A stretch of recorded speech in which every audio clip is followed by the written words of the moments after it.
Hello dear students, today we are going to discuss a very important and a famous name reaction of carbonyl compounds, that is aldol condensation reaction. So now let's discuss some of its general points. So first of all, what is aldol condensation reaction and who invented it? Aldol condensation reaction is an organic reaction introduced by Charles Woods, who first prepared the beta hydroxyaldehyde from acetaldehyde in the year 1872. Okay, so in an aldol condensation, an enolate ion reacts with a carbonyl compound in the presence of acid and base catalyst to form a beta hydroxyaldehyde or beta hydroxyketone, followed by dehydration to give a conjugated enol. So होगा क्या आपके पास में? सबसे पहले आप carbonyl compound लेंगे, वो आप एल्डिहाइड भी ले सकते हैं, कीटोन भी ले सकते हैं. ठीक है, आप स्टार्टिंग में ही दो मटेरियल लेकर के चलते हैं यहाँ पर. ठीक है, आप एल्डिहाइड के भी दो मॉलिक्यूल्स लेंगे या फिर कीटोन के भी दो मॉलिक्यूल्स लेंगे. उनमें से एक जो होगा इनोलेट आयन बनेगा या इनोल बनेगा, वो हम देखेंगे कि आप रिएक्शन एसिड में कराते हैं या बेस में कराते हैं. वो रिएक्ट करता है कार्बोनिल कंपाउंड के साथ में एसिड और बेस के प्रेजेंस में, और हमको क्या मिलता है? बीटा हाइड्रोक्सी एल्डिहाइड मिलेगा या फिर बीटा हाइड्रोक्सी कीटोन मिलेगा. ये इस बात पर डिपेंड करेगा कि हम स्टार्टिंग मटेरियल क्या लेकर के चल रहे हैं. फिर नेक्स्ट स्टेप क्या होगा? डिहाइड्रेशन प्रोसेस होगा, और लास्ट में जो आपको फाइनल प्रोडक्ट मिलेगा वो एक कॉन्जुगेटेड इनोन होगा, या फिर इसी को आप बोल सकते हैं कि alpha beta unsaturated carbonyl compound जो होगा वो एल्डोल रिएक्शन का फाइनल प्रोडक्ट होता है. ओके, ये नेम रिएक्शन इसलिए भी इंपॉर्टेंट होती है क्योंकि यहाँ पर आपको carbon carbon new bond formation देखने के लिए मिलता है, इसलिए ये नेम रिएक्शन और भी ज्यादा इंपॉर्टेंट हो जाती है. ओके, सो नाउ हम थोड़ा जनरल रिएक्शन देख लेते हैं कि एल्डोल रिएक्शन होती कैसे है, कैसे कैसे दिखता है. ठीक है, so the fundamental steps of aldol condensation reactions are, हम इनको दो स्टेप्स में डिस्कस करेंगे. सबसे पहला है एल्डोल रिएक्शन, यानी कि आपको एल्डोल का फॉर्मेशन करवाना है. ओके, अब एल्डोल कंपाउंड जो है आपको नाम से ही पता चल रहा होगा, ये दो वर्ड से मिलके बना है, एल्डिहाइड प्लस एल्कोहल. इसका मतलब आपका जो एल्डोल कंपाउंड होता है उसमें आपके पास में दो फंक्शनल ग्रुप देखने के लिए मिलते हैं. आपके पास एल्डिहाइड ग्रुप भी होगा और एल्कोहलिक ग्रुप भी होगा. ओके, तो रिएक्शन होती है एल्डिहाइड की या फिर कीटोन की, जिसका आप इनोलेट बनाते हैं, फिर उसको आप अनदर मॉलिक्यूल एल्डिहाइड या कीटोन के साथ में रिएक्ट करवाते हैं. आप एसिड के प्रेजेंस में करवा सकते हैं या फिर बेस के प्रेजेंस में करवा सकते हैं. अगर हम बेस के प्रेजेंस में करवाते हैं तो फिर उसके बाद में क्या मिलेगा हमको? बीटा हाइड्रोक्सी एल्डिहाइड या फिर बीटा हाइड्रोक्सी कीटोन मिल जाएगा. ठीक है, आप रिएक्शन में देख सकते हैं कि आपने एल्डिहाइड ग्रुप लिया है. ठीक है, देन उसके बाद में बेस ने रिएक्शन करा है, डी प्रोटोनेशन करा है, उसने अल्फा हाइड्रोजन को एब्स्ट्रैक्ट करा है. ठीक है, देन उसके बाद में इनोलेट बनेगा, इनोल बनेगा, देन उसके बाद में आपको एल्डोल प्रोडक्ट देखने के लिए मिल रहा है. ओके, सेकेंड होता है डिहाइड्रेशन या फिर एलिमिनेशन रिएक्शन. यहाँ पर क्या होगा? Involves removal of water molecule from beta hydroxy aldehyde to form an alpha beta unsaturated aldehyde और alpha beta unsaturated ketone. तो सेकेंड स्टेप में क्या होगा, यानी कि एलिमिनेशन प्रोसेस के दौरान क्या होगा? जो आपके पास में एल्डोल प्रोडक्ट बना है उसमें से अब वाटर मॉलिक्यूल एलिमिनेट हो जाएगा और आपके पास में फाइनल प्रोडक्ट एल्डोल रिएक्शन का मिलेगा, जो कि होता है alpha beta unsaturated carbonyl compound. Okay, now हमने बोला कि एल्डोल रिएक्शन में हम कार्बोनिल कंपाउंड्स का रिएक्शन करवाएंगे, लेकिन क्या हर एक एल्डिहाइड या हर एक कीटोन, हर एक कार्बोनिल कंपाउंड एल्डोल रिएक्शन दे सकता है क्या? या फिर इसकी भी कुछ कंडीशंस होती हैं कि कुछ कंपाउंड ही एल्डोल रिएक्शन दिखाएंगे. ठीक है, सो नाउ अब हम डिस्कस करेंगे कि कुछ कंडीशंस फॉर एल्डोल रिएक्शन. सबसे पहली कंडीशन क्या है? Aldol condensation is possible only when the carbonyl compound contains at least one alpha hydrogen. यानी कि सबसे पहली और मोस्ट इंपॉर्टेंट बात ये हो जाती है कि एल्डोल कंडेंसेशन आपको तभी देखने के लिए मिलेगा जब आपके कार्बोनिल कंपाउंड के पास में एटलीस्ट एक अल्फा हाइड्रोजन प्रेजेंट होना जरूरी है. अब अल्फा हाइड्रोजन क्या होता है, आपके पास में जो भी कार्बोनिल कंपाउंड होगा, जो भी उसके पास अल्फा कार्बन है उस पर एक हाइड्रोजन एटलीस्ट होना चाहिए, तभी वो कार्बोनिल कंपाउंड आपका एल्डोल कंडेंसेशन दिखाएगा। जो कंपाउंड्स या जिन कंपाउंड्स के पास में अल्फा हाइड्रोजन मौजूद होते हैं उन कंपाउंड्स को हम क्या बोलते हैं, इनोलाइजेबल कंपाउंड्स। तो यहाँ पर दो टर्म्स आती है, एक होते हैं इनोलाइजेबल कंपाउंड्स और एक होते हैं नॉन इनोलाइजेबल कंपाउंड्स। तो इनोलाइजेबल कंपाउंड्स तो वो हो गए जिनके पास में कम से कम एक अल्फा हाइड्रोजन तो प्रेजेंट है और जो एल्डोल रिएक्शन दिखा सकते हैं। तो नॉन इनोलाइजेबल कंपाउंड्स कौन से हो जाएंगे, जिनके पास में एक भी अल्फा हाइड्रोजन मौजूद नहीं है, और अगर उनके पास में अल्फा हाइड्रोजन्स नहीं है तो हमें पता है वो एल्डोल रिएक्शन नहीं दिखा पाएंगे। ठीक है, तो उनको हम क्या बोलते हैं, नॉन इनोलाइजेबल कंपाउंड्स। ओके, तो थर्ड पॉइंट यही है, द एल्डिहाइड और ketones having no alpha hydrogen that is they are non enolisable compounds and they do not undergo aldol condensation reaction. अब हमने यहाँ पर डिस्कस कर लिया, अल्फा हाइड्रोजन की बहुत बात हो गई, ठीक है, कि कंडीशन भी है कि भाई अल्फा हाइड्रोजन मौजूद होना चाहिए। अब हमने ये देखा है कि जो अल्फा हाइड्रोजन होता है वो बोला जाता है कि बहुत ही एसिडिक होता है, एसिडिक नेचर का होता है। तो हम डिस्कस कर लेते कि क्यों बोला जाता है अल्फा हाइड्रोजन को वो एसिडिक नेचर का है। Okay, so alpha hydrogen in aldehyde and ketone is acidic in nature. होता क्या है एक्चुअली, यहाँ पर आपके पास में कार्बोनिल कंपाउंड मौजूद है, कार्बोनिल कंपाउंड में क्या है, एक इलेक्ट्रोनेगेटिव ऑक्सीजन एटम लगा हुआ है। ठीक है, हम देख सकते हैं यहाँ पर ऑक्सीजन एटम लगा हुआ है जो कि क्या करता है, इलेक्ट्रॉन्स को पुल करता है अपनी तरफ, वो इस कार्बन से अपनी तरफ इलेक्ट्रॉन्स को पुल करेगा। ओके, सो क्या होता है कि जो फ्लो ऑफ इलेक्ट्रॉन्स होता है वो किसकी तरफ चला जाता है, ऑक्सीजन एटम की तरफ चला जाता है।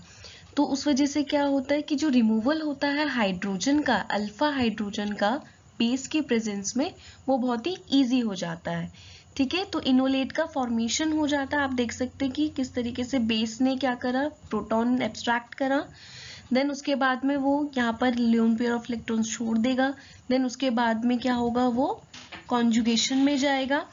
ठीक है, ओके, तो बेस की प्रेजेंस में हाइड्रोजन का एब्स्ट्रैक्शन हुआ, देन उसके बाद में इनोलेट का फॉर्मेशन हुआ, और आप देख सकते हैं कि ये क्या है, रेजोनेंस स्टेबिलाइज्ड है। ये प्रोटॉन निकलना ही क्यों चाहता है, क्यों, क्योंकि after removal of this proton the negative charge is stabilised by resonance.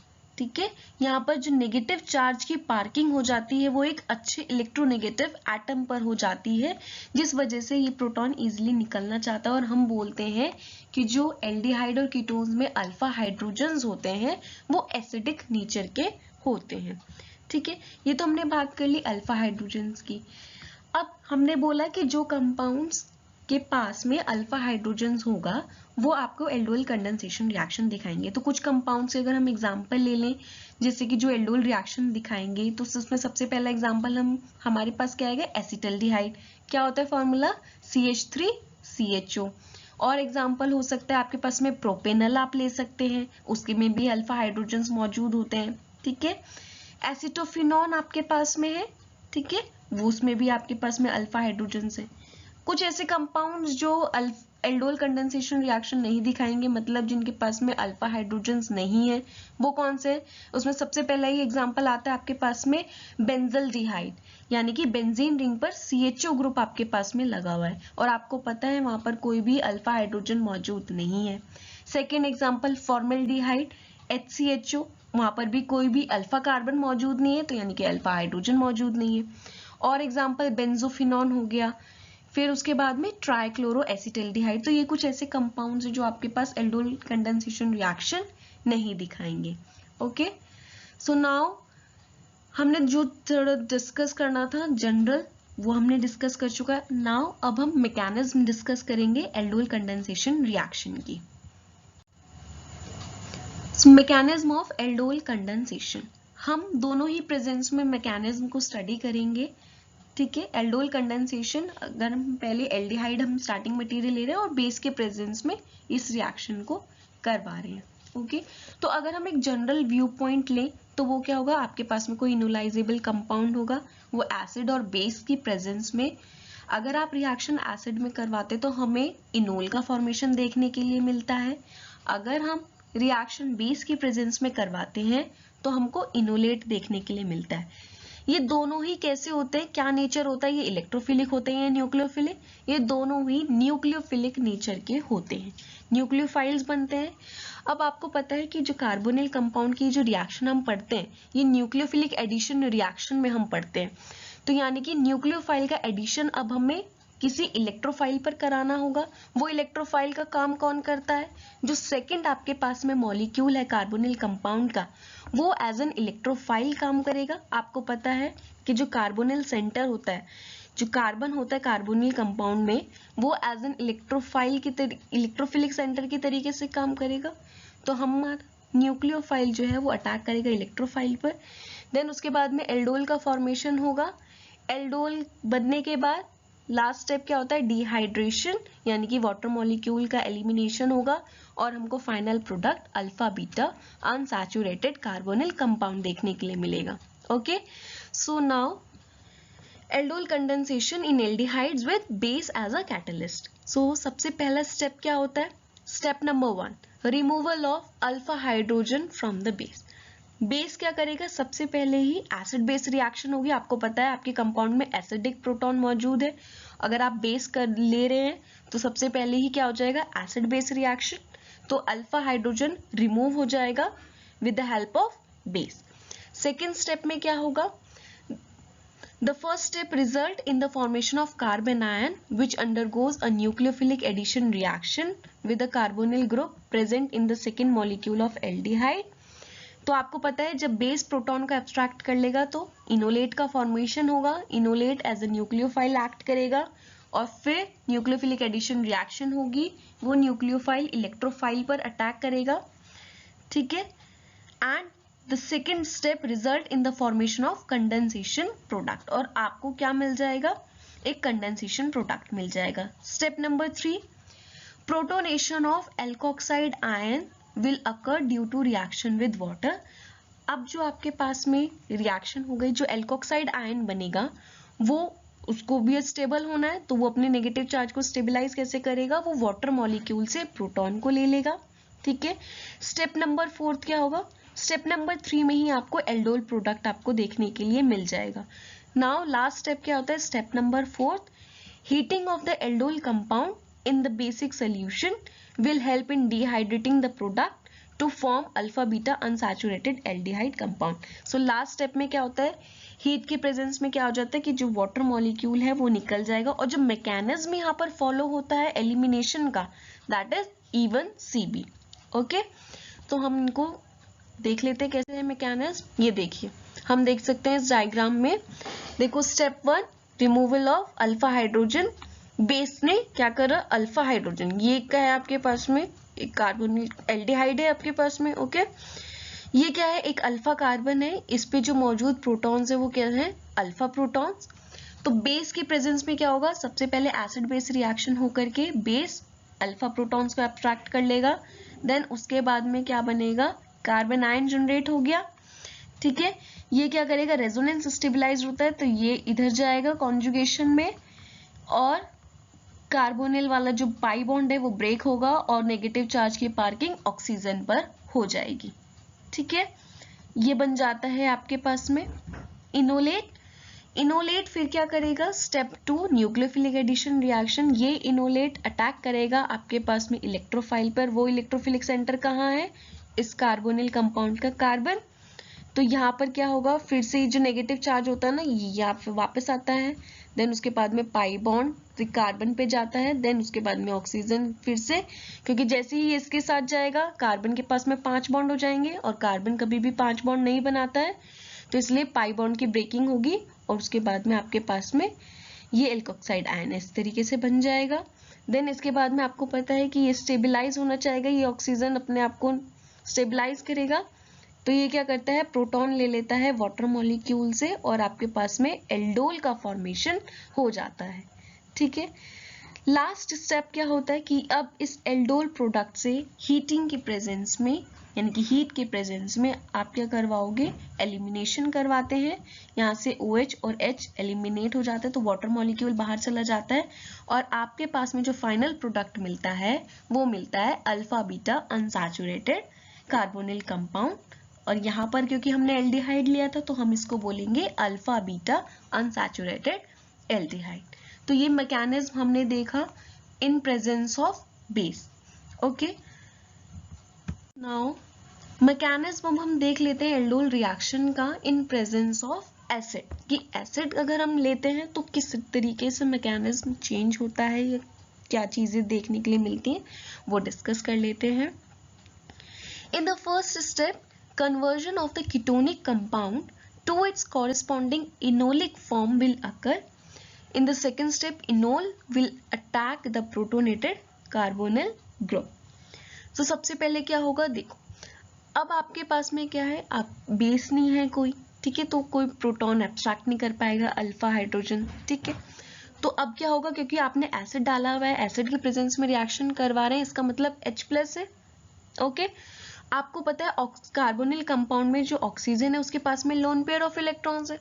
जैसे ही वो लोन पेयर ऑफ इलेक्ट्रॉन्स को प्रोटॉन दिखेगा वो उसको एब्स्ट्रैक्ट कर लेंगे और वो किस में कन्वर्ट हो जाएगा, इनोलिक फॉर्म में। जो कीटोनिक फॉर्म थी वो किस में कन्वर्ट हो जाएगी, इनोलिक फॉर्म में, ठीक है। इनोल, फिर उसके बाद इनोल क्या करेगा, आपके पास में अटैक करेगा प्रोटोनेटेड कार्बोनिल ग्रुप पे। तो स्टेप 1 क्या है, सबसे पहले इस रिएक्शन का protonation of the oxygen of the carbonyl group, सबसे पहले उसका प्रोटोनेशन हो जाएगा एसिड के प्रेजेंस में। अब देखो यहाँ पर कोई बेस नहीं है अल्फा हाइड्रोजन को एब्स्ट्रैक्ट करने के लिए, तो अब यहाँ पर सॉल्वेंट ही काम करेगा एज अ बेस का। तो वाटर मॉलिक्यूल आपका बिहेव करेगा as a base and will remove the acidic alpha hydrogen leading to the formation of enol. उसके बाद में वाटर मॉलिक्यूल अल्फा हाइड्रोजन को एब्स्ट्रैक्ट करेगा, देन उसके बाद में आपका इनोल का फॉर्मेशन होगा। अब इनोल आपको पता है न्यूक्लियोफिलिक नेचर का है, देन फिर से न्यूक्लियोफिलिक एडिशन रिएक्शन होगी, एक मॉलिक्यूल आपका एल्डिहाइड या कीटोन का इनोल में कन्वर्ट हो गया, देन उसके बाद में वो अनदर मॉलिक्यूल के साथ में रिएक्ट करेगा और आपको एल्डोल प्रोडक्ट देगा। The enol attacks a protonated carbonyl group of a second ketone molecule. हम पिक्चर में देख लेते हैं किस तरीके से रिएक्शन दिखेगी। रिएक्शन आपको कुछ इस तरीके से दिखेगी। आपने कीटोनिक ग्रुप ले लिया, एसिड के प्रेजेंस में रिएक्शन करवा रहे हैं, तो सबसे पहले ही क्या हो जाएगा, जो ऑक्सीजन के पास में लोन पेयर ऑफ इलेक्ट्रॉन्स है वो सबसे पहले प्रोटॉन को एब्स्ट्रैक्ट कर लेंगे, तो आपके पास में प्रोटोनेटेड फॉर्म बन जाएगी। उसके बाद में क्योंकि कोई हमारे पास बेस नहीं है तो वाटर ही यानी कि जो सॉल्वेंट है वो ही एक्ट करेगा एज अ बेस और अल्फा हाइड्रोजन को एब्स्ट्रैक्ट कर लेगा। तो ये अल्फा हाइड्रोजन को एब्स्ट्रैक्ट करेगा, देन उसके बाद में ये इलेक्ट्रॉन्स बॉन्डिंग के इधर शिफ्ट और ये न्यूट्रलाइज हो जाएगा, क्योंकि ऑक्सीजन पे पॉजिटिव चार्ज आ चुका है, वो न्यूट्रलाइज होगा। आपके पास में इनोल फॉर्म बन जाती है। इनोल हमने क्यों बोला, क्योंकि एक तो यहाँ पर डबल बॉन्ड मौजूद है और आपके पास में OH ग्रुप है, तो in plus all is enol, ठीक है। सो फॉर्मेशन ऑफ इनोल देखने के लिए मिलेगा आपके पास।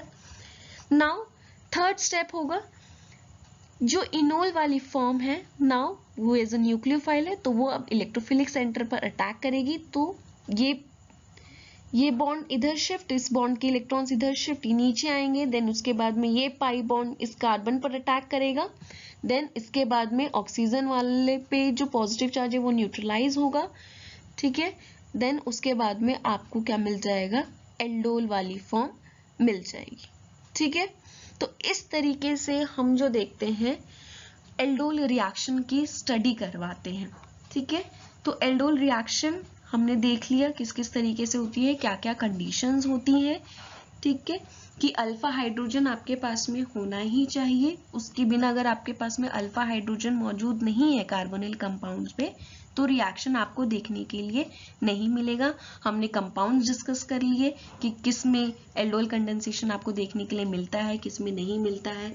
मैकेनिज्म स्टडी कर लिया कि बेस की प्रेजेंस में किस तरीके से मैकेनिज्म फुलफिल होती है या एसिड के प्रेजेंस में रिएक्शन किस तरीके से देखने के लिए मिलती है। तो ये हमने कार्बोनिल कंपाउंड के बहुत ही फेमस नेम रिएक्शन कंप्लीट करी है, that is aldol condensation reaction. I hope you like it. Thank you so much.